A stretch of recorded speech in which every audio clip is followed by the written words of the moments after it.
và xung chuẩn bị xua bom bồn dương và nó ngày video đi đá nhóm xung mà tôi cả bằng hàng thì cầm ở phía ca sang xong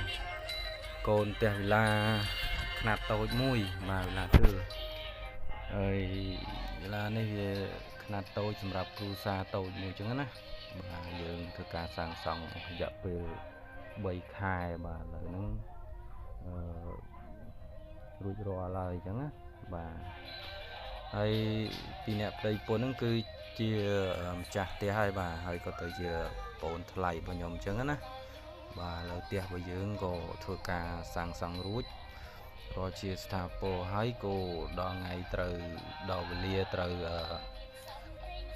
រៀបចំឡើងផ្ទះអញ្ចឹងណាយើងធ្វើការរៀបចំឡើងផ្ទះ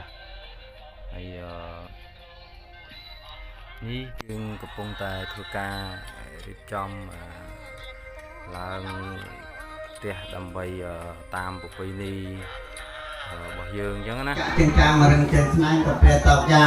សមាឯកឯងប្រដអធិបាយដល់តាមស្ដេចកងពលីសូមចេញមកសាតតយអាហារចំណីហើយបាយក្រោយឲ្យពួកឲ្យជ័យក្មួយប្រុសក្មួយស្រីដែលគេបានសពសួរស្ដីស្រីអង្គលចាប់តាំងពីពេលនេះតរៀងទៅ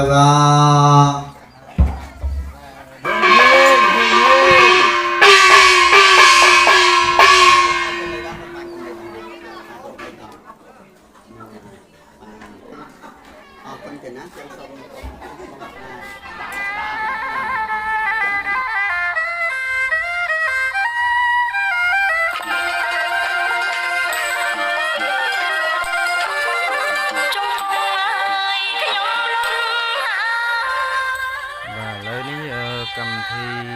ឡើងផ្ទះរបស់យើងរៀបចំតាមលោកមហាអញ្ចឹងណាបាទរៀបចំធ្វើការសែនគ្រឿងអីចឹងទៅហើយការចងដៃចងអីមានកម្មវិធីចងដៃអញ្ចឹងណាហើយចុងភៅរបស់យើងកំពុងតែមានញឹកឯបាទកំពុងតែនេះចុងភៅរបស់យើងគឺអ្នក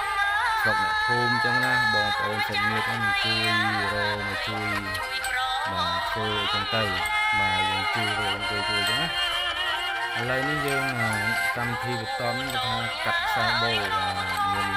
កាត់ខ្សែបូអីចឹងដែរបាទហ្នឹងធ្វើទៅតាមតាអាចារ្យហ្នឹងក៏ឲ្យធ្វើមកធ្វើចឹងទៅបាទពេលនេះខាងបាត់ដំបងណា